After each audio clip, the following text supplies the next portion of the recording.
You know, I've always had this weird obsession with Halloween. Like, even when I was a kid, that night meant everything to me. The smell of pumpkin guts, the crunch of leaves under my shoes, that chilly air that somehow made everything feel just a little more alive.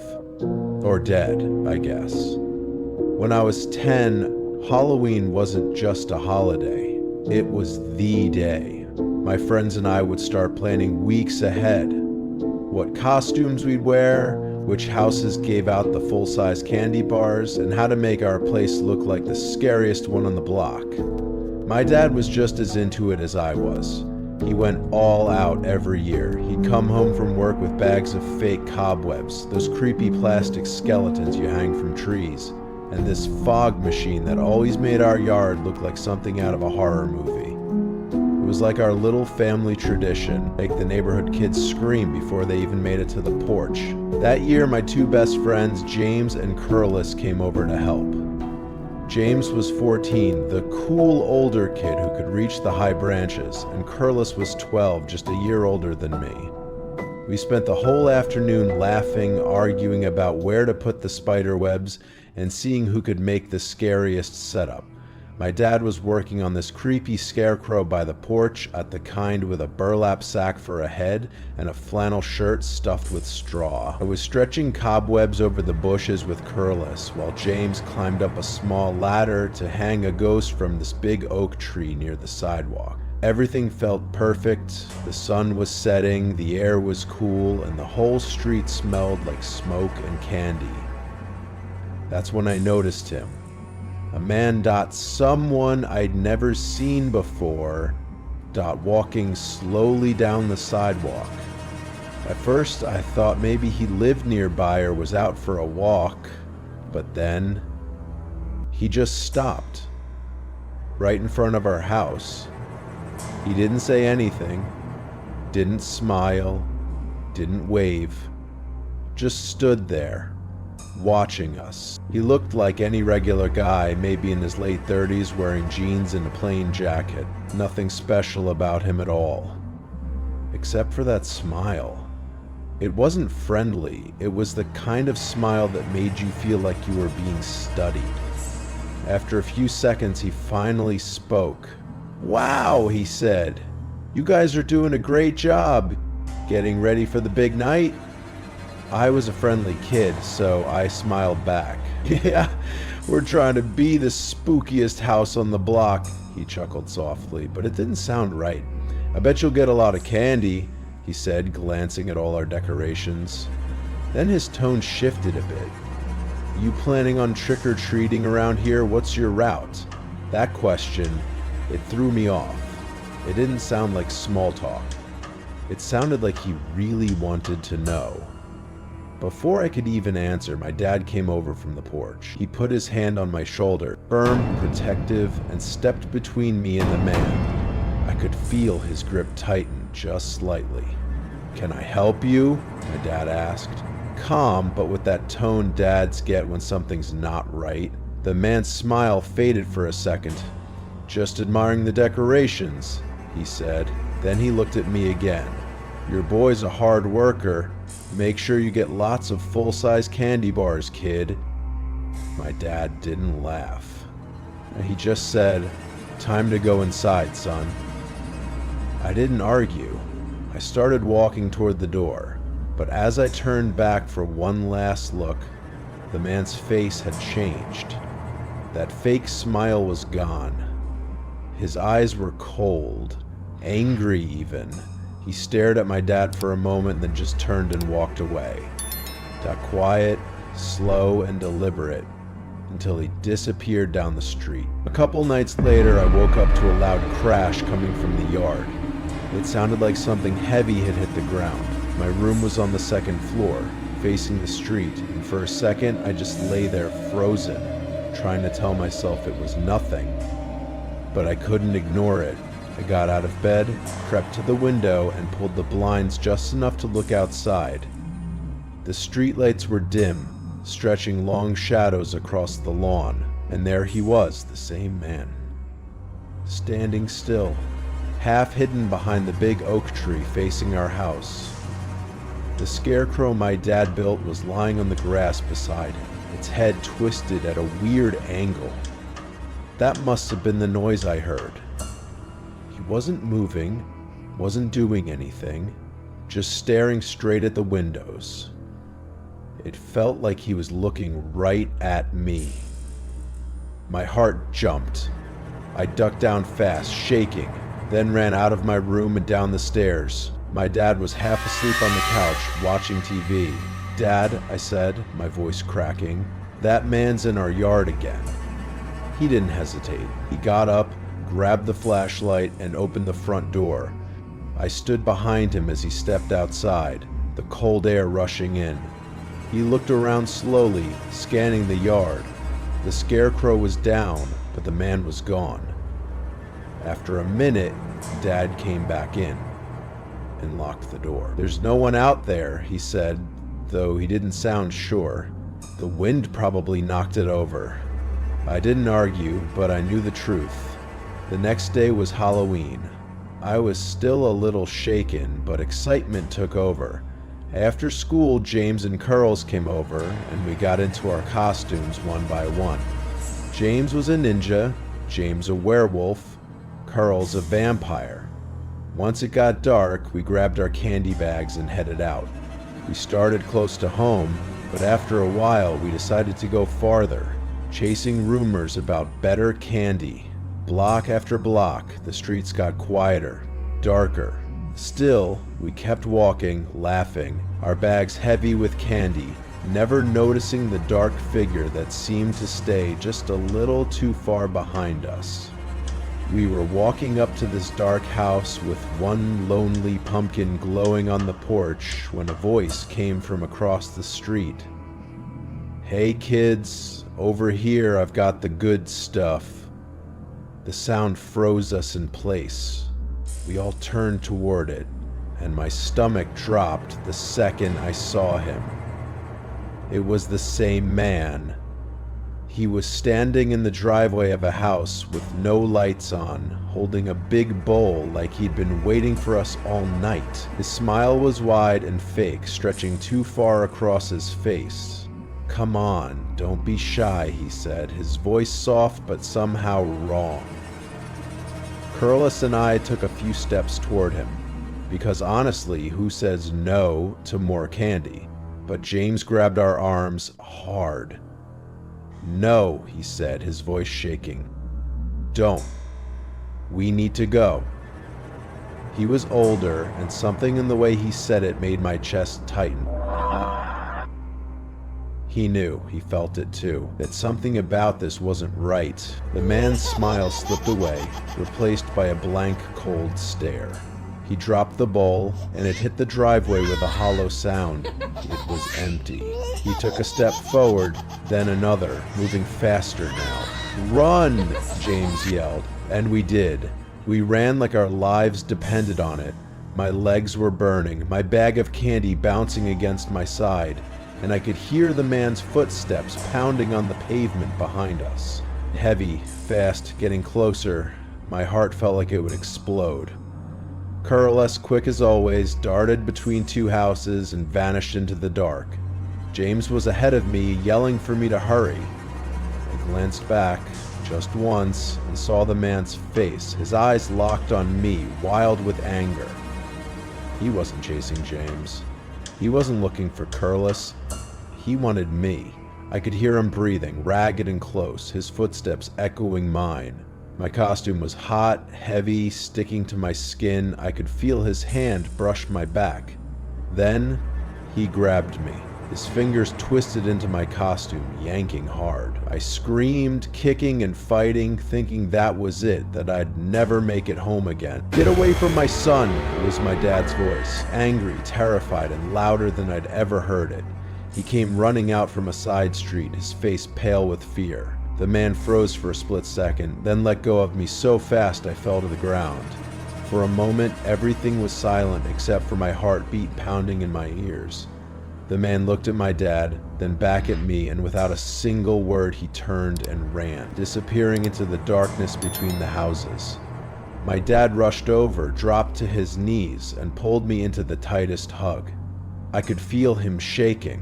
A few seconds later, James came running back, gasping for air, and Curlis peeked out from behind a fence, his face streaked with tears. We were all crying, but none of us could speak. On the way home, my dad held my hand so tightly it almost hurt. He kept glancing around, checking behind us, like he expected that man to jump out again. He told us he'd started to worry when we didn't come home on time. He called James's house, but no one had seen us. That's when he got in the car to look. He said he stopped to ask a neighbor if they'd seen 3 kids in costumes running toward the old part of town. Thank God they had. If they hadn't, if he had been just a few minutes later, I honestly don't know if I'd be here to tell you this story. We never saw that man again, but his face still shows up in my nightmares sometimes. Every Halloween, when I see kids running around in their costumes, laughing and knocking on doors, I can't help but think about that night. What if my dad hadn't shown up when he did? What if that man had caught one of us? It still makes me shiver. That Halloween was supposed to be fun, just candy, laughter, and dumb costumes, but it turned into something that changed how I see the world.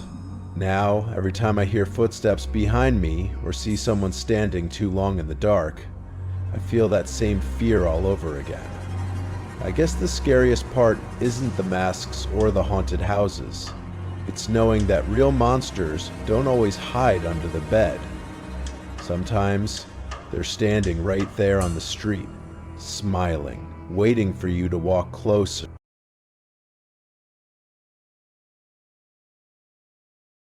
My name's Mark, I'm 17, and I live in this quiet little suburb just outside of Chicago. The kind of place where everyone waves when they drive by and nothing ever really happens. That Halloween night, our neighbor Mr. Taylor was having a small get-together. He's this sweet old guy, retired, the kind who decorates his lawn with plastic skeletons every year and hands out full-size candy bars to the neighborhood kids. I wasn't planning on doing much, so when my parents said it was fine to stop by, I figured why not. That's where I met Jake. He said he was 19 and a distant relative of Mr. Taylor. He had this chill vibe.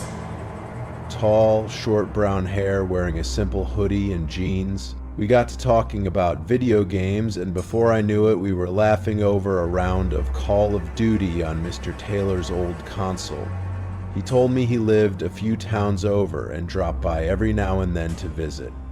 Honestly, he seemed like someone I could actually hang out with. Before leaving, we exchanged numbers, just casual. Later that night, my mom asked me to pick up a pumpkin since my dad was stuck at the office again, buried in work, like always. When I mentioned it to Jake, his eyes lit up. "Oh, dude, I know a place," he said. "There's this farm out on Country Road 47. They've got massive pumpkins, super cheap." He made it sound like an adventure, and it wasn't even that late, just a little past 6. So I figured, sure, what could go wrong? There were no streetlights out there, just open fields swallowed by fog. It rolled in thick, like smoke, curling around the trees until I could barely see 10 feet ahead. My headlights struggled to cut through it, and everything felt too quiet. Jake and I talked to fill the silence. He said he was taking a gap year before college, and I joked about how boring senior year was. But the farther we drove, the more uneasy I felt. Finally, we pulled up to a place with a faded wooden sign that read, "Miller's Pumpkin Patch." Only it didn't look open. No lights, no cars, no people. Just rows of pumpkins half hidden by fog.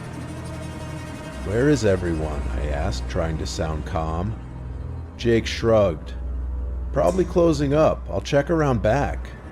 Then he got out and disappeared into the mist. I waited in the car, scrolling my phone, but there was no signal. Minutes passed. 5, then 10. My stomach tightened. I was just about to step out when I saw 2 figures through the fog. Jake was back, but he wasn't alone. A man walked beside him, maybe in his 40s, wearing overalls and a flannel shirt. He looked normal enough, but his smile was too wide. Forced, almost like a mask. "Hey there, kid," he said, voice calm but strange. "Jake tells me you're here for a pumpkin. Got the best ones inside the barn." He pointed toward an old wooden barn behind the field, its doors creaking in the wind. Jake nodded at me. "Come on, Mark," he said quietly. "Let's go." And right then, every part of me screamed, "Don't." He said the big ones were stored inside, but something felt off right away. The farmer's questions weren't friendly. "You live around here? What's your family's name? Got any siblings?" His voice had this strange tone, too casual to be normal. The pumpkins were right there in the open field, so why go inside? The fog hung low, swallowing everything beyond a few feet, and I could swear I heard a door slam near the farmhouse. Jake just stood there, hands shoved in his pockets, silent. The farmer's eyes locked on me, waiting. "Come on, it's just inside," he said again, sharper this time. My stomach tightened. My mom's texting me. She's waiting," I blurted out, pretending to check my phone, though there was no signal. Jake looked at the farmer, and for a split second they shared this look that made my skin crawl, like they both knew something I didn't. The farmer's smile faded. "Sure, kid, take your pick." I grabbed a pumpkin from the edge of the field, threw some cash at him, and got in the car fast. The whole ride back, Jake didn't say a word. When I dropped him off, he just waved and walked away. I tried to forget it, but that place, that farm, it still haunts me. Later that night, we threw a small Halloween hangout at my place. Nothing fancy, just pizza, soda, and a few close friends from high school, maybe 8 of us total. We were laughing, playing board games, and watching dumb horror movies on Netflix. Jake showed up around 8, same easy smile, blending right in. For a while, everything felt normal. Then Jake's phone buzzed. He glanced down, frowned a little, and said, "Be right back," before slipping outside. Nobody thought much of it. People go outside all the time during parties, right? About 5 minutes later, the doorbell rang. I figured it was him coming back or maybe a late trick-or-treater. I opened the door and froze.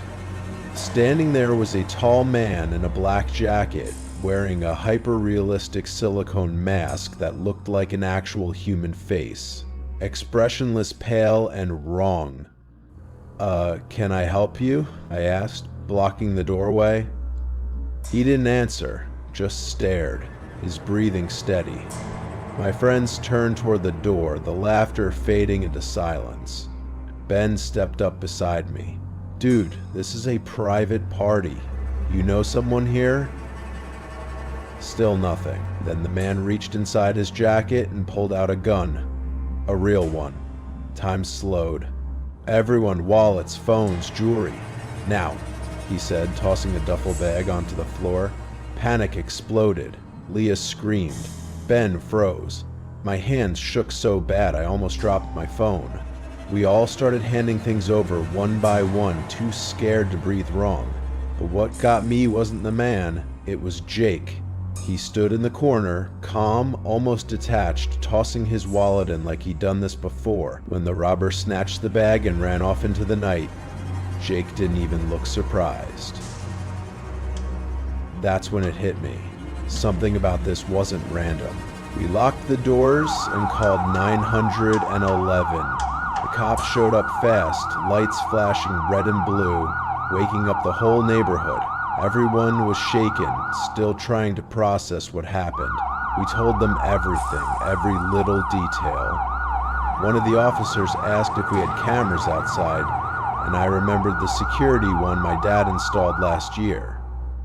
They pulled up the footage, and there it was, clear as day. Jake walked outside to take that call, but instead, he met the same man who showed up later with the mask, only this time, he wasn't wearing it yet. They talked for a minute, heads close, like they were planning something. Then the guy hid near the porch while Jake came back in to set everything up. My stomach dropped. was all planned. The cops arrested Jake right there in front of us. He didn't fight, didn't even look shocked. Later at the station, they said he confessed. The man in the mask was his uncle, Carl Miller, the same farmer from that pumpkin patch. Turns out the farm was just a front for their scam. They'd target kids like me using fake pumpkin sales to find houses worth robbing. Those weird questions that night about my family, my dad, where we lived. It all made sense now. They wanted to lure me inside, maybe steal my phone or keys. The party was supposed to be the big hit. When police raided the farm, they found piles of stolen stuff inside the barn, even our things from that night. The gun was there too, loaded and ready. We got everything back, but it didn't take away the fear. For weeks after, I couldn't sleep right. Every sound outside made me jump. I kept replaying everything in my head. Jake's grin, that foggy field, the farmer's strange smile. Now I double-check every door, every lock, every window before bed. And I don't trust people so easily anymore. Mr. Taylor said he had no clue Jake was mixed up in anything, and you could tell he felt terrible about it. But honestly, I don't think anyone really knows what someone's capable of until it's too late. The Halloween changed me. It wasn't some monster hiding in the dark. It was a person I laughed with, played games with, thought was a friend. Sometimes the real horror doesn't come from the supernatural. It comes from the people you let into your life. If I'd gone into that farmhouse that night, I might not be here to tell this story. And even now, every Halloween, when I see pumpkins lined up on porches, I still feel a chill crawl down my spine, like a quiet reminder of how close I came to becoming another missing kid on the news.